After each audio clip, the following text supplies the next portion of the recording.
Between 1914 and 1918, a revolutionary new theatre of war was created, the air. It brought sights never seen or imagined before. There were massive dogfights. I can see the scene now. It was just like a cloud of flies in the sky. All moving quickly, of course, very quickly, and diving. There were terrible crashes, and a casualty rate which, at times, meant pilots were almost certain to be killed. I kissed my mother. I cleared everything right up, and I said, "Goodbye, Mum. I don't think I shall ever see you again." And that is the attitude you had to take. You were going to die. This air war saw aeroplanes which somehow took off from a platform on a ship's guns. And the invention of a radical new concept, the aircraft carrier. It fueled a technological arms race as designers on both sides sought to outwit each other. A race which ushered in the modern age of fighters and bombers.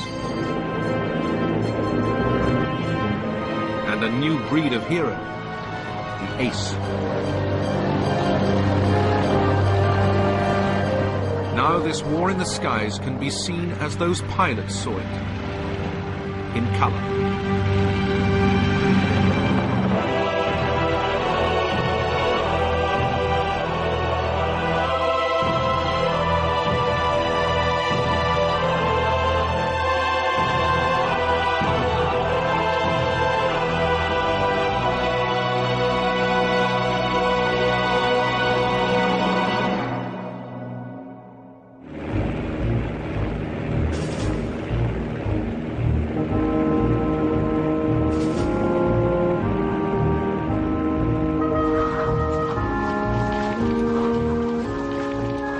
In the summer of 1914, as Europe's armies marched to war, a new and dashing form of warfare was attracting young men from all over the continent. In Britain, they queued up to join what was called the Royal Flying Corps. The minimum age for a budding pilot was 17. The main theatre for these teenage pioneers would be the Western Front in France, once they'd got past the recruiting office. Up to that moment, it had somehow never occurred to us that anyone else had thought of joining the Royal Flying Corps. It was our own brilliant and original idea. No one else could have had it.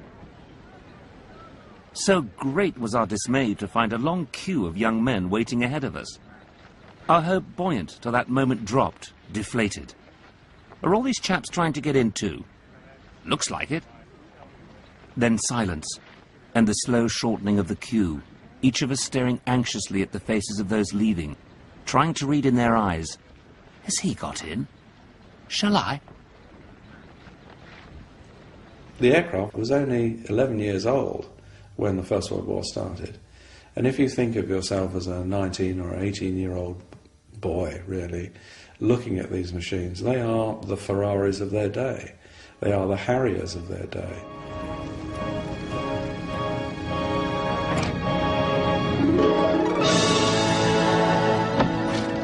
Flying, with all its early craziness, had only just begun.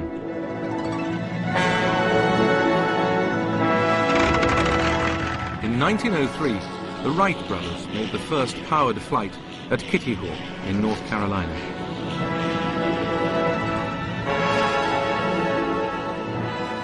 Military commanders began to realize that flight might be useful for war. Then, in 1909, the Frenchman, Louis Blériot, crossed 20 miles of sea, the English Channel. As he looked beneath him, he was seeing the world quite unlike anyone before. And that became the plane's military purpose, to give the commander on the ground a bird's-eye view of the battlefield. The idea of aerial reconnaissance had come about in the mid-19th century with hot air balloons. And for most of the war, balloonatics, as the British called them, continued to be used as spotters from the air. But the gas-filled balloon became an easy target for enemy attackers.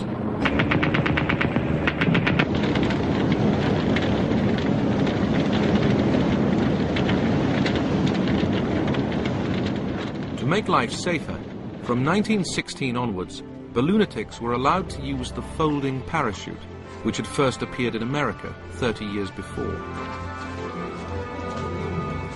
Allied pilots would not be allowed parachutes throughout World War I, as their commanders believed they might be encouraged to abandon their aircraft unnecessarily.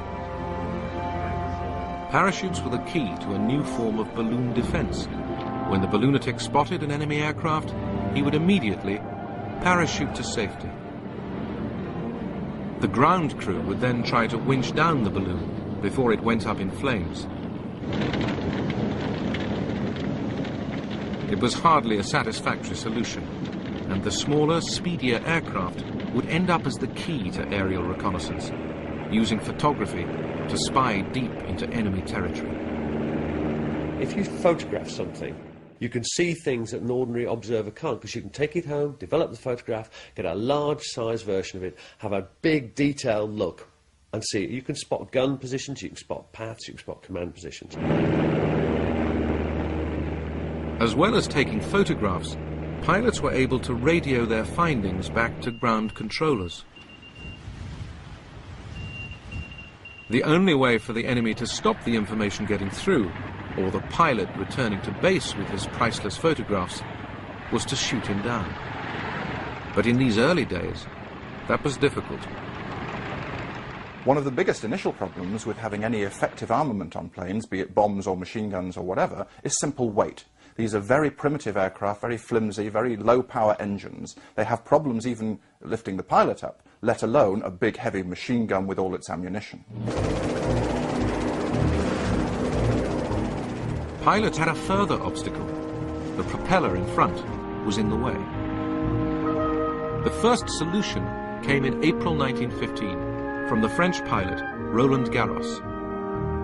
He put steel wedges on the propeller blades so that any machine gun's bullets that hit them would simply bounce off. Now, that's obviously not an ideal solution, first of all because of the extra weight of the armour to withstand the machine gun, and also because you've got 1 in 10 bullets flying off God knows where, and some even might come back and hit your own aircraft. Despite those dangers, Roland Garros shot down 5 German planes in 2 weeks. Their pilots never knew what hit them. But then Roland Garros was forced to land in German-held territory. The Germans immediately saw why this aircraft was so successful, and we are really only talking about one aircraft, which cut a swathe, relatively speaking, through the German Air Force at this time. As soon as they saw the crudity of it, or how they were trying to achieve this firing through the propeller, that they handed the whole machine over to a very talented, very brilliant Dutch designer called Anthony Fokker. Fokker solved the problem and revolutionized the future air war by inventing a gear that synchronized the machine gun's fire with the propeller's movement, ensuring the bullet would always miss the blade. Soon German pilots were perfecting the tactics which would bring slaughter to the air. We could see it was a German machine, and when it got above and behind our middle machine, it dived onto it like a huge hawk on a hapless sparrow. I was very thankful indeed to return from this outing. Allied aircraft were defenseless. 1915 saw what became known as the Fokker Scourge. An Allied pilot's life was measured in days.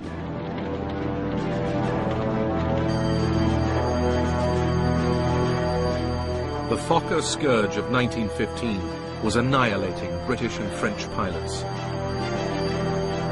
But the army desperately needed its eyes in the air. Every day, replacements straight from flying school arrived in France. At the time I went to France to fly a fighter aeroplane. I had not even flown the type which I was to fly over the lines the next morning, let alone not having received any fighting instructions. Many went out with as little as 5 hours training. The 2 lads I crossed the channel with and talked to on the boat both shot down before I'd been over the lines. People were being killed every day. My best friend was there one evening, and he wasn't there the next day at lunch. This was going on all the time. You had nobody at your side. Nobody who was cheering with you. Nobody to look after you if you were hit. You were alone. You fought alone and died alone. There are certain instances whereby pilots would arrive in the morning as replacements and be dead by the afternoon and hadn't even unpacked their kit. The head of the Royal Flying Corps, Hugh Trenchard, ordered that fresh pilots should be sent every day to take the places of the dead at the mess dinner table. If, as an ordinary pilot, you see no vacant places around you, the tendency is to brood less on the fate of the friends who have gone forever. Instead, your mind is taken up with buying drinks for the newcomers and making them feel at home. 1915 was a continuing disaster for Allied pilots. The Fokker scourge lasted 9 months. During it, the average life expectancy of a British pilot was just 11 days. You expected to be killed any moment. Oh yes. You never thought about life in any way at all. Just doing the job, you know. There was quite a lot of demoralisation, and there was a lot of recriminations about the inadequacy of their own aircraft. Hugh Trenchard knew that losses were inevitable, and that in effect the war in the air was no different from the war in the trenches in terms of the attritional nature of the contest and the massive casualties that would be sustained before any kind of victory.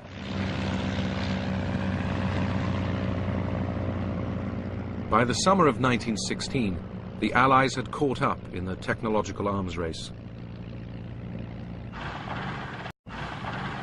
Their planes now also had forward-firing machine guns.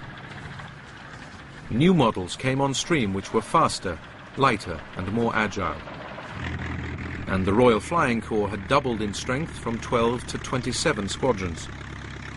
The Fokker scourge was ended.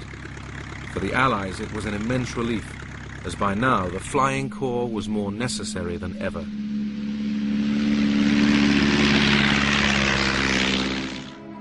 The stalemate of the trench war had lasted nearly 2 years. Both Allied and German commanders were desperate to break it. In February, the Germans had launched a massive offensive at Verdun, and the French were holding on for grim life. To relieve them, the British Army planned its attack at the Somme in July.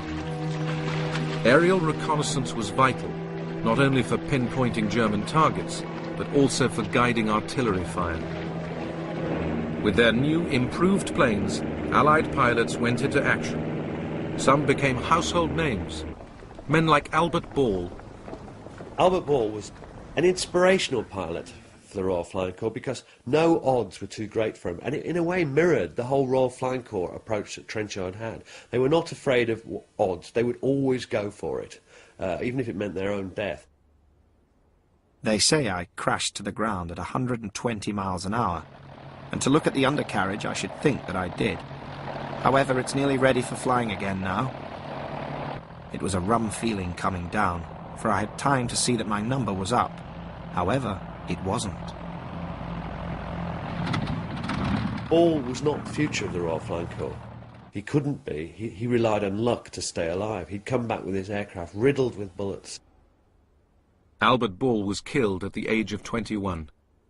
He'd shot down 44 German planes. The French, in particular, were quick to exploit their aces. By focusing on the lives of the heroes of the air, they could distract the public from the carnage of the trenches. Successful pilots were courted by the press and paraded in high society.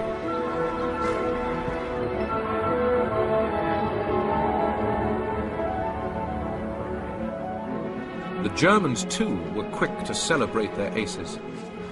In the German service, it was actually used as a positive tool to boost morale, but also not only boost morale amongst the pilots, but also to create heroes for the population back home. So we get scores being published, we get people, pilots competing with each other, and medals are actually given for shooting down a certain amount of aircraft. The best-known German ace was Manfred von Richthofen, the Red Baron. Von Richthofen would shoot down 80 enemy planes, more than any other pilot in the war. I am a hunter.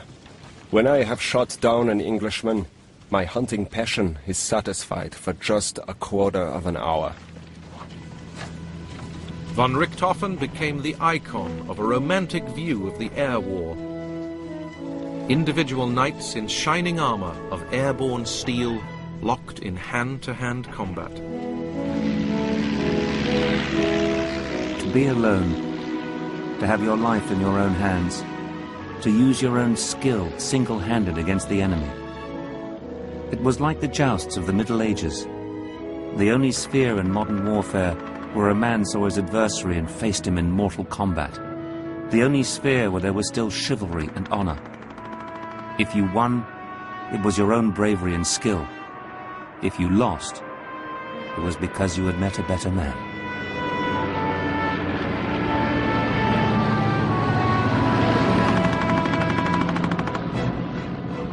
But oh, my old ma, one can't lay down the rules while on mere earth for people on fighting patrol in the air. You are a different man.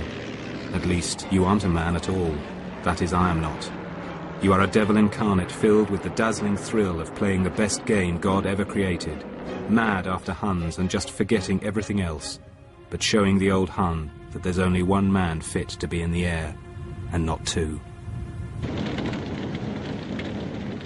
In a battle area where the shells are bursting around you and all black smoke and all the rest of it, you become a different individual. You do not become human. Can I put it that way? You do not, in a sense, become human. You're a war machine, and so that's what you do. By April 1917, the Germans were again forging ahead in the tit-for-tat arms race. Part of their advantage was tactical. They began to operate in squadrons of 14 aircraft called Jasters, sending 3 or 4 Jasters over the lines at a time. These massive groups became known as the Flying Circuses. The Jasters led to the first great scenes of squadrons rather than individuals dueling, the famous days of the dogfights. British and Allied squadrons would meet the German Circuses in the skies over the trenches and battle to the death, often to the amazement of infantrymen below. I can see the scene now. It was just like a cloud of flies in the sky. All moving quickly, of course, very quickly, and diving and round one another. And we could hear the shots, of course. But they were quite overhead. I've seen some marvellous air battles between 2 fighter planes. And but the trouble was, we never knew who won. We used to be betting with each other. I wonder who's going to come, who's going to win this day. One of Jerry's and one of his own. Superior German planes and the Jaster tactics cost the Allies dear. In 1917, in what became known as Bloody April, they lost 150 aircraft and 316 men. Later in 1917, the first American pilots came over, but German superiority continued.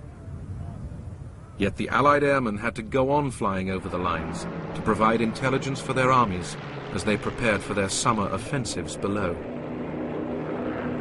The commanders and really the pilots knew that they didn't have the equipment, they didn't have the best tools for the job, and yet they were being asked to contribute to a major offensive, knowing that the Germans had better equipment and to some extent better tactics at the time. So it's this tragic inevitability about the Flying Corps that at the time that they couldn't really do anything about. We got into a dogfight this morning with a new brand of Fokkers, and they certainly were good. This fellow just hung right there and sprayed me with lead like a hose. All I could do was watch his tracer and kick my rudder from one side to the other to throw his aim off. Heavy though their losses were throughout the war, British pilots knew that they were a tiny fraction of the ever-rising death toll on the ground. And the life of the airman, although often short, was at least one of relative luxury compared with the lot of the PBI, the poor bloody infantry, in the trenches. When we were flying at about 17,000 feet, it gave you a wonderful feeling of exhilaration. You were sort of, I'm king of the castle. You were up there, and you were right out of the war. I'd been in the infantry, and we were always lousy, filthy, dirty, and very often hungry, whereas in the flying corps, it's a gentleman's life. When they were on the ground, the pilot's life was very strange, because they faced death on a daily basis in the skies, but then they'd fly back to their airfield, and there they had a comfortable mess, good food, decent bed to sleep in. It's quite lovely tootling back from patrol in the evening, knowing your day's work is done with the west aflame and the east dimly mysterious. So here I am, all alone in the gorgeous May sun, and a little finicky breeze making things so nice. I can just hear the guns going, but bar that, the war seems very far away. Thank God.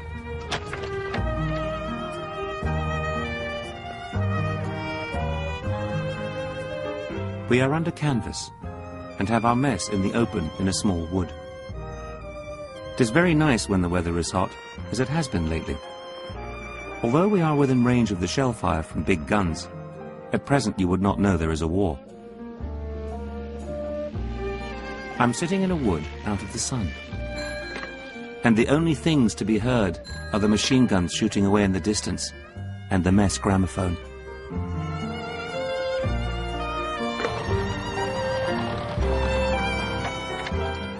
We live well. We went down to Boulogne and got an ice cream freezer, and we're the only outfit at the front that has ice cream for dinner each night. In the midst of life, we are in death. And in the midst of death, we managed to have a hell of a lot of fun. Bronx cocktails, chicken livers on brochette, champagne, strawberry ice cream, and Napoleon brandy.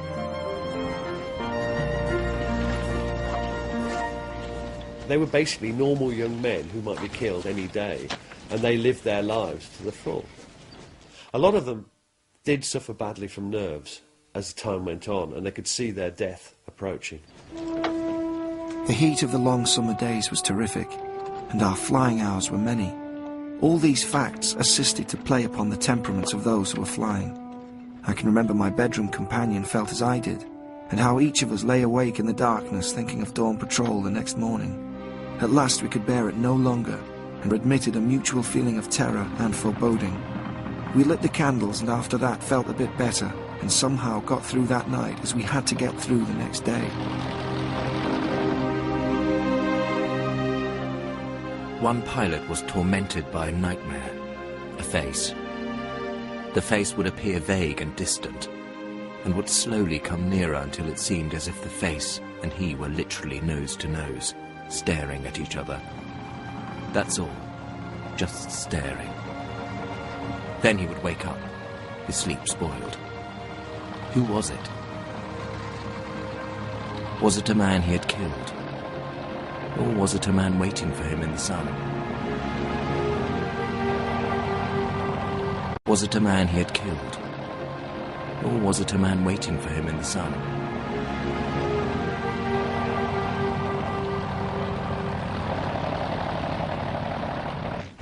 Even the apparently invincible Red Baron, though he may have been free from fear, was not immune from death. It was a prospect he almost seemed to welcome. A glorious death. Fight on and fly on to the last drop of blood and the last drop of petrol, to the last beat of the heart and the last kick of the motor. A death for a night. A toast to his fellows, friend and foe. Ironically, the Red Baron, the greatest ace of them all, would be shot down not by an Allied plane, but by a machine gun on the ground. While he'd ruled the skies over the land, an even more extraordinary air war had developed over the sea. Early in the war, the Germans had the advantage. Their Zeppelin airships enabled them to range right across the North Sea. The British responded with their own airship, the submarine Scout. It could fly at nearly 50 miles an hour, and like the Zeppelin, its key purpose was reconnaissance.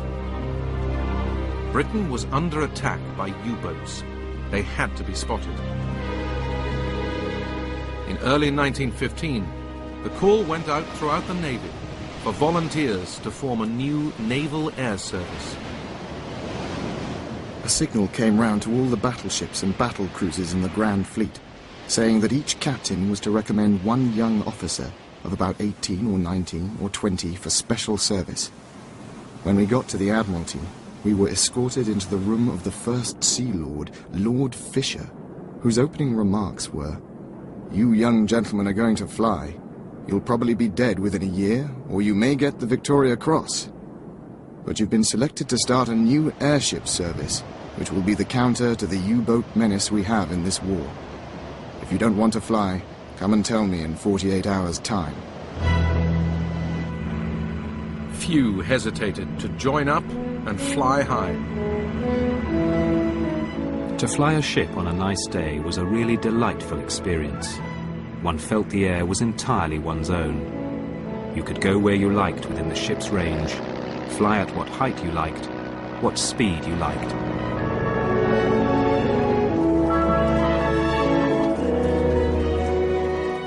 British airships grew ever more sophisticated. As well as spotting German targets, they set out to bomb them. But it was crude technology. We could keep up long hours, but our bomb capacity wasn't very great at all.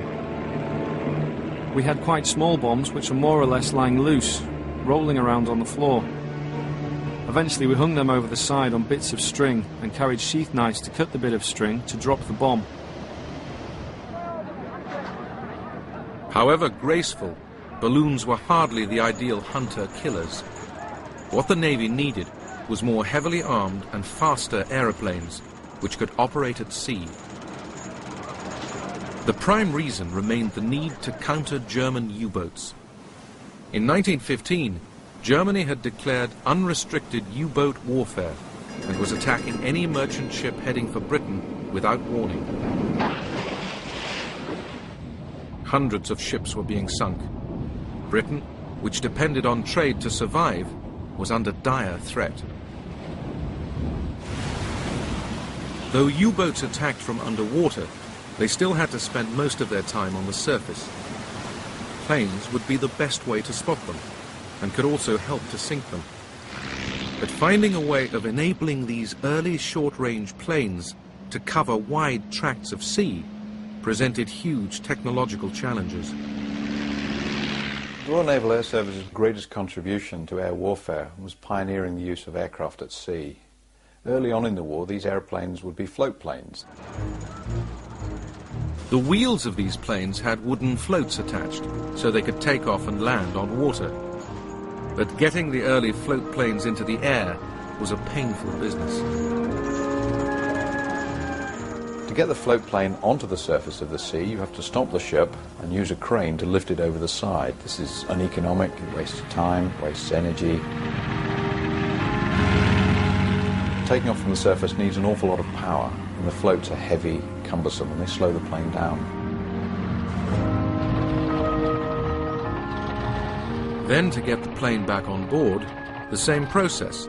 Landing the plane on the sea, stopping the ship and hoisting the plane up had to be reversed.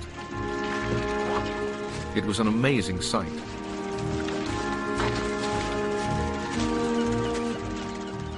Float seaplanes struck you as being aeroplanes on a visit to the seaside, which had put on huge galoshes in order to keep dry. On seeing one pass overhead, it was usual to say, "There she goes with her big boots on."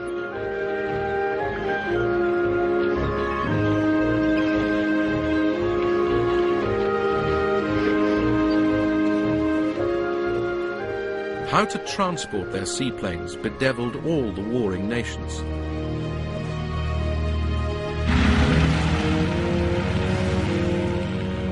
This was an early Russian version. The Russian solution was to tow their planes at sea behind. All very well when it was calm, hopeless in a storm. As for the Germans, their fleet hardly ever put out into the open sea, so their seaplanes were launched from slipways. But for pilots of every nation, the flying was chancy. What worried me the most was the thought of being seasick. I had seldom been afloat apart from 1 or 2 rowing boat trips at the seaside, and I imagined that everyone except hardened sailors was automatically ill whenever there was any swell. After running a very long way, you pulled back with all your might, and with any luck lumbered into the air to stagger round at 300 or 400 feet. Although on one occasion my logbook tells me we actually reached 1,200 feet. The first British mass-produced seaplane was the Short. It was more than simply a spotter, as it could be armed with bombs. That added weight, and pilots didn't always make it into the air. I taxied out before a full gallery, onto a sea as calm as the proverbial mill pond. You think that the machine would unstick? Not by a jugful. I squatted about on the glassy surface like a wounded duck for 20 minutes or more, until the water in the radiator was boiling and the cockpit was like a Turkish bath. These primitive seaplanes cannot operate off anything really other than an extremely calm sea. They can't take off or be recovered unless the sea is absolutely flat calm. And obviously in the North Sea, that doesn't happen very much. A further answer to the U-boat threat was to build a much longer range aircraft which could operate from calm harbours.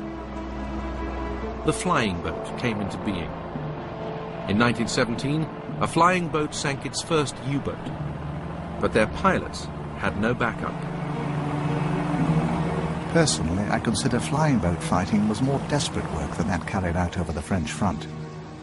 I say this because, added to the ordinary chances of combat, you had the long journey over a deserted sea both before and after your fight. The North Sea is a nasty customer, fog, high seas, low cloud, etc. being more the rule than the exception. You always knew that if you got engine failure or some trivial mishap, you had the ever-present chance of being drowned, with only the smallest chance of rescue.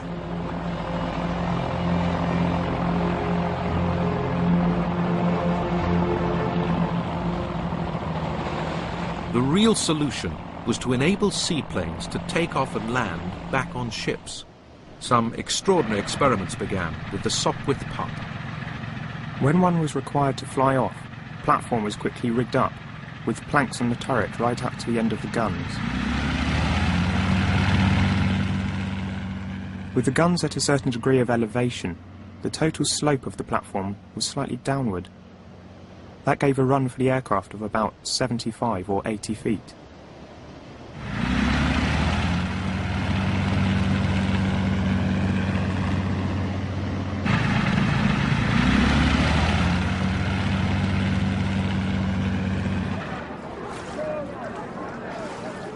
It was a great risk that the pilot would not get flying speed and would stall and fall into the water.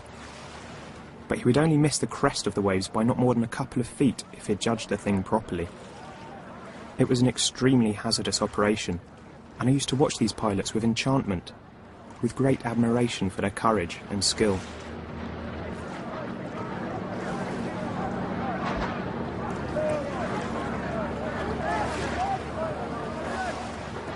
The Royal Naval Air Service was blessed with a great number of innovators, people who were amazingly curious about what could be done with a machine.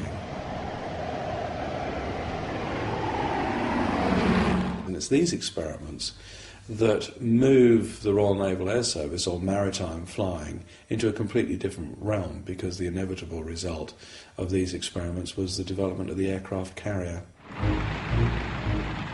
In August 1917, a Sopwith pup successfully landed on HMS Furious, a cruiser which had been converted to become Britain's first aircraft carrier.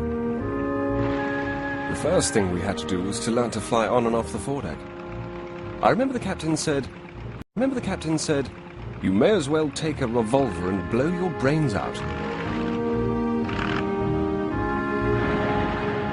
You have to synchronize the speed of the ship with the speed of the plane, which is quite difficult. Whatever the difficulties, a new type of warfare had been born. By early 1918, HMS Furious carried out the first carrier-borne raid, which took off from the carrier using wheeled aircraft to bomb and destroy the German Zeppelin sheds at Tondern. And this is the pioneer of modern aircraft warfare from the sea. The aircraft carrier comes of age in this conflict.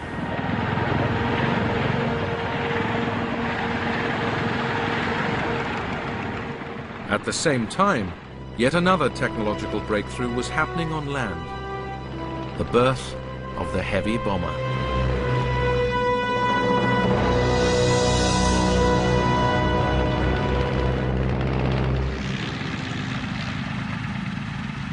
By the summer of 1917, Allied pilots on the Western Front had once again caught up with German technology. Now both sides would pay more attention than ever before to a new phenomenon the war had brought. Aircraft had been used for bombing from the outset, but now large numbers of older reconnaissance planes were being converted into bombers. Special bomb attachments were fitted, and by 1917 they were in regular use by the Allies. They came in a box, a half a dozen at a time, wrapped in cotton wool. We had no instructions, so we got the bombs, unscrewed the top, and when we wanted one of those detonators, I'd just say, "Chuck us a detonator, Charlie." I practiced bomb dropping by day and night in all kinds of weather, into and with the wind, and from all heights up to 2,500 feet. In the centre of the aerodrome, a large circle had been painted in chalk, and OK consisted of dropping the bomb so that it fell anywhere within this circle. Bombing was used to try and interfere with the movements of enemy troops. They would try and attack bridges, they would try and attack railway tracks, stations, railway junctions, anything that could impede the enemy.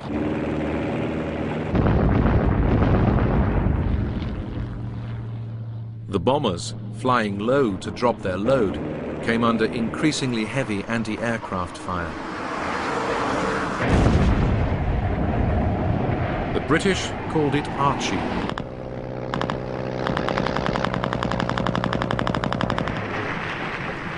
But trying to shoot down an aircraft from the ground was difficult.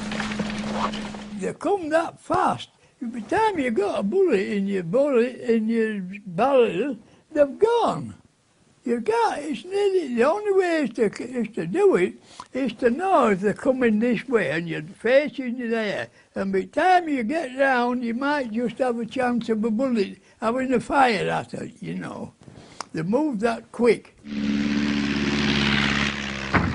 Gradually there were more and more anti-aircraft guns, but not that many aircraft were shot down by them. It was more a disruptive thing, and it's a very good indicator of the nerve of a pilot, because they'd laugh at Archie. Well, first they'd be scared, then they'd laugh at it, and then as their nerves started to go, they'd start to obsess on it and start to worry that this day that puff of smoke next to the aircraft might actually hit them.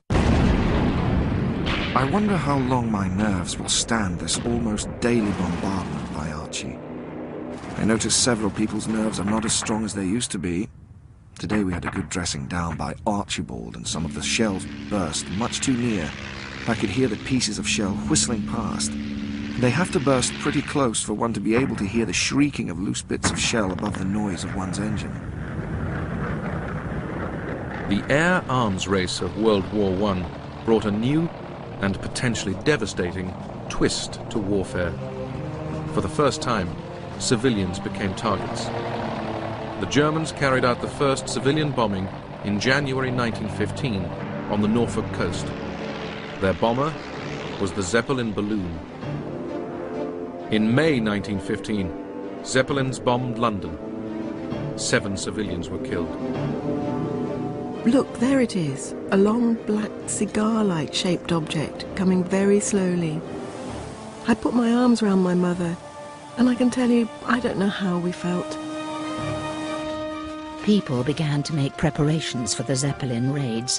One big wine dealer was reported to have let one of his cellars, and people we knew had furnished theirs and slept with big coats and handbags for valuables at the bedside. The Zeppelin raids have a great psychological advantage at first against Britain, because Britain has always seen itself, ever since medieval times, as a secure island fortress. Nobody can touch us as long as we retain our control of the seas. They don't kill that many people compared to the later bombings of World War II, but it's the sheer novelty of being suddenly under threat from the air that causes more panic than one might expect, given the statistics. Zeppelins were slow and vulnerable, and the Germans developed a new long-range bomber, the Gotha. In the summer of 1917, squadrons of Gothas took off from Ostend in Belgium to attack England. I could now discern a lot of big machines in good formation flying east. I dived on the rearmost machine and fired a whole drum at close range. I had the satisfaction of seeing my tracer bullets strike all over his fuselage and wings. But beyond causing the Gotha to push his nose down a little, it had not the desired effect. I was very disappointed. How insolent those damn Boche did look, absolutely lording it over the sky of England. I was absolutely furious to think that the Huns should come over and bomb London and have it practically all their own way. The Germans deliberately fly over in these big white-painted bombers over London by day to show that they can do it and that they're invulnerable at the time to the British fighter opposition. So it does have a significant initial impact, again, like the Zeppelins, in terms of the panic that's created because of the novelty of the delivery means. In the raid on London, 162 people died. To calm the nation, a crack squadron from the Western Front was quickly dispatched home to provide air cover for the capital. The South African general Jan Smuts was appointed to devise a new home defense strategy. He introduced a series of early warning systems, explosive rockets called Maroons, police whistles and placards, as well as new anti-aircraft weaponry. The defences proved effective, so the Germans turned to night bombing. Poor dear Mary is dreadfully nervous, so we ensconced her in the first floor passage in a very safe place. Then Phyllis and I stole away to the top window. I've never seen such a sight. The sky seemed full of shells. Then there was a dead pause, very terrifying after all the noise. Then, coming from the east, we heard the hum of machines. We nearly killed ourselves trying to spot them, but we could see nothing in the fog.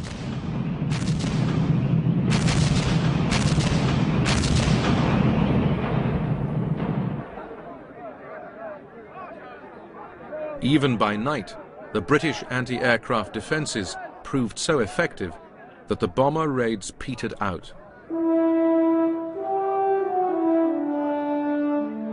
The last Gothas came in May 1918.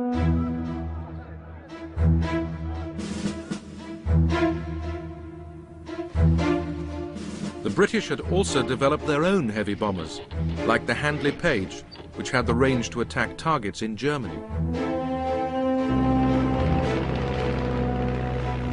These new flying machines were taking war to a new level. In 1918, General Smuts prophetically wrote, "As far as can be foreseen, there is no limit to the scale of aviation's future independent war use, and the day may not be far off when aerial operations, with their devastation of enemy lands and destruction of industrial and populous centres on a vast scale, may become the principal operations of war.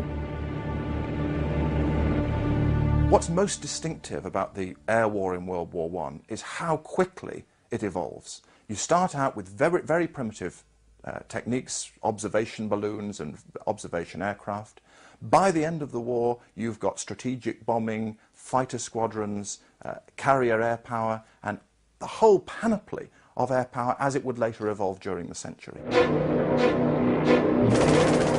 For all the strategic and technological change that lay behind it, the war in the air ended up with individuals in their small machines fighting a latter-day hand-to-hand combat.